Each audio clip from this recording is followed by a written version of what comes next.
Noble friends, noble friends, Noble Men Friends Club, in God we trust.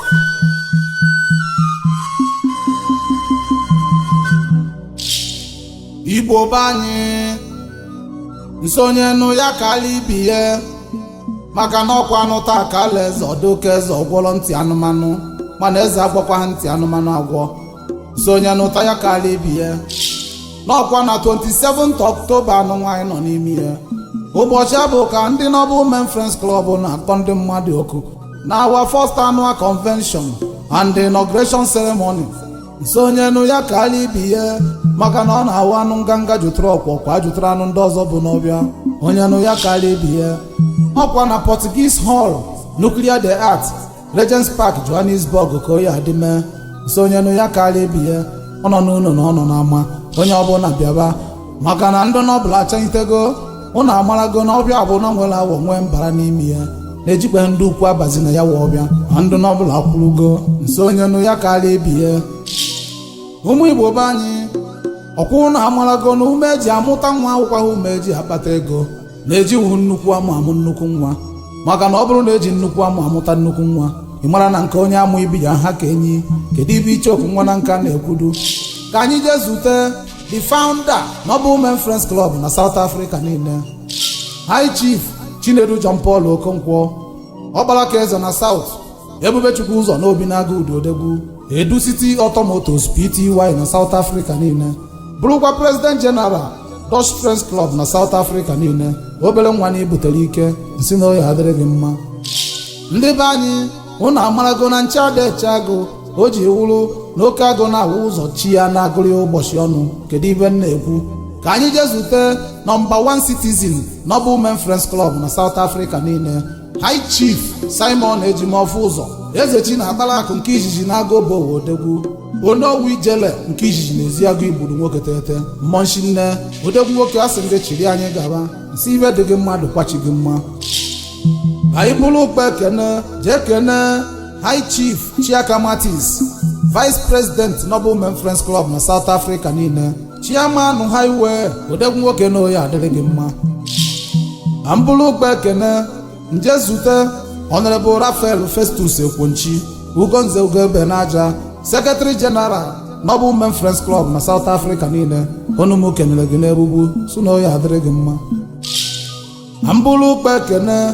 nje zute Honorable Emmanuel Nnadi Paradise, the Assistant Secretary Noble Men Friends Club na South Africa niile, bụrụkwa CEO Paradise Takeaway Plates and Cups odegwu nwoke na inwere ibe nsi na oyi adịrị gị mma. Ka anyị jee zute High Chief Vincent Onaga ọnwa na Nach, the Treasurer Noble Men Friends Club na South Africa niile, tested and trusted odegwu nwoke na inwere ibe si na oyi adịrị gị mma. Ka anyị jee zute Maazị Jude Onyema, the PRO Noble Men Friends Club na South Africa niile, bụrụkwa Organizing Committee Member odegwu nwoke nsi na oyi adịrị gị mma. Ndị be anyị ụnụ amarago na ibe ji egbo ha agụ ọma bụ ọma jijiji ya na agụ ụkwụ abịa. Kedu ibe m na-ekwu? Ka anyị bụrụ ụkpa ekene jeri kene Honorable Emmanuel Ekene Okonkwo nwata chọba nke ya na Nkanụ, Triple DOS Chairman Planning Committee, wụrụkwa Chairman Amuri in Diaspora odegwu nwoke nsị jide ka iji nugo maka na onye asụ jide ka o ji maa na nke ọ na-eme amaka asị na oyi adịrị gị mma. Ndụ ndụ nka nka nwata chọwa ezi ọyị nwoke si na oyi adịrị gị mma. Ka anyị jee zute Honorable Emmanuel Ọnụọha Fish nnukwu azụ na ọgwa, Assistant DOS Noble Men Friends Club na South Africa niile, odegwu nwoke asị gị na oyi adịrị gị mma. Mbụrụkwa ụkpa ekene njeli bujere Honorable Boniface Eko ọka oburu ụzọ na South Africa, Chief Provost Noble Men Friends Club na South Africa niile, Papa Ejima nsi na oyi adịrị gị mma. Ndụ ndụ nka nka inugwo. Ka anyị kene Honorable Kenechukwu Samson ụwa dị egwu mgbịrịmgba ego na South, oke nwa n'isi kwụ atọ, Assistant Provost Noble Men Friends Club na South Africa niile, eze ọmọgọ mere ọgọ gaba n'iru nsi na oyi adịrị gị mma. Ndị be anyị ụnụ amarago na alụsị ọbụla eji akwa ọkụkọ chụrụ aja erie n'ofe ozu ọkụkọ naanị ya. Kedu ibe m na-ekwu? Ka anyị bụrụ ụkpa ekene jeli kene odegwu nwa amụrụ n'ụkọ nwa onye ka m na-ekwu Honorable Chris ọgụ eji ọfọ oke abịa na-azụrụ Igbo niile na-agwakwa Igbo ọ na-azụrụ anya Chairman Rescue Team Noble Women Friends Club na South Africa niile odegwu nne mụchala mechie ngada ọkwa gị oke abịa na-azụrụ Igbo niile unu m kenere gị n'egbugbu ndị be anyị ụnụ amarago na o jide enye mmadụ nke o ji eri akọkwana ya ka anyị bụrụ ukpe ekene jeri kene ọbata ozuọla 1 na South Africa niile Honorable Henry Chibuike Ọnụọla Pioneer member Noble Women Friends Club na South Africa niile bụrụkwa member Planning Committee Papa Ejima isi na oyi adịrị gị mma ndị be anyị ọkwa ụnụ mana ụtọ ka atọ wee tọta ibe dị mma na mbụrụri ukpe ekene jebujereri ezi oyi nwoke onye ka m na-ekwu Honorable onye ka Chukwu onye ka Igbo mara ibe odegwu nwa na Nneni nwanne Paul Mike na Nneni member Planning Committee Noble Women Friends Club na South Africa ezi oyi nwoke si na oyi adịrị gị mma ọkwa mmiri mara ugo asago ugo arụ ka anyị bụrụri ukpe ekene jee zute internal patron Noble Women Friends Club na South Africa niile High Chief Rafael Aneto nze nwaka ibie 1 na ọzọ bụla na-akpụ Rapdon Automotos Pty na South Africa niile nwa ọzọ bụla na-akpụ si na oyi adịrị gị mma ndị be anyị na ya ada abakwa unu na anyị bụrụ gbamgbam maka na o nwere onye anyị bụrụ n'alụ ndị Izọgụ wee jebe kedu ibe m na-ekwu ka anyị zute the mayor Noble Women Friends Club na South Africa niile High Chief Maazị Vincent Okoye osisi ọma na Izọgụ na ibe eme the wisest man na Devilias niile number 1 citizen Devilias Ambassadors bụrụkwa chairman alọ ndị Izọgụ Patriotic Union na South Africa niile odegwu nwoke asị nke gaba n'iru maka na alụsị ọbụla nwere ibubo na ada eshiri ya nkọchacha ndị be anyị ọkwa nnukwu mmadụ dị ka nnukwu alụsị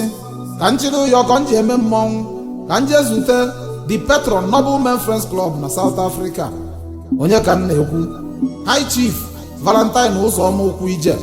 National Lord odegwu nwoke ọkwa ibe mberi kwuru ga-eme asị m na oyi adịrị gị mma ọkwa onye a na-ekwu na o nwere ibe ọ na-eme kilili ka anyị bụrụ ukpe ekene jee zute High Chief Afannebo Nta Ziko Nwachi na-emelụ 1 n'obi na-aga ụdị odegwu patron Noble Women Friends Club na South Africa niile odegwu nwoke ibe dogo mmadụ kwachighị mma ọgwụ odegwu kara nka na ama ọgọdọ kara nka ka anyị zute the Royal Father of the Day His Royal Highness Igwe Samson Chukwuemeka onye kwelu Igwe CBD Igwe Odezirigbo Mgbadike Igwe ibe dogo mmadụ kwachighị mma nsi na oyi adịrị gị mma ọkwa na-abụ nwata bakarịa ibie na nkwa sị na ọbara nke ya na-aja ọbịa kedu ibe m na-ekwu ka anyị bụrụ ukpe ekene jee zute the chairman of the day High Chief Edwin Chukwu nọ nso CEO Edison Auto Dealers Pty Limited South Africa obere nwa na ibutere siki nsi na oyi adịrị gị mma adụmmochi ọkwụ ya ka nnụnụ ji ebe n'osisi kpọrọ nkụ ka m bụrụ ukpe ekene jee zute ezi oyi nwoke the Chief Guest of Honor High Chief Emmanuel Olu number 1 citizen Concerned Committee of Friends Club South Africa the CEO Easy Auto Dealers Pty Limited South Africa niile onye ọma si worldwide nsi na oyi adịrị gị mma ndụ nka nka ndị be anyị na-eje na-anatabazi maka na ọ na-awa anụ karịa na arụsị ọ dị nwa ogbenye ka ya họrọ osu nsi na-eje ma anatawa onye nụ ya karịa ibie n'ọkwa na 27th October anụ nwaanyị nọ n'ime ya ụbọchị abụ ka Noble Women Friends Club South Africa na-akpọ ndụ mmadụ oke olili nsi na-enye ma anatawa na oyi adụrụ Igbo niile mma ụmụ Igbo kwenelenu m ise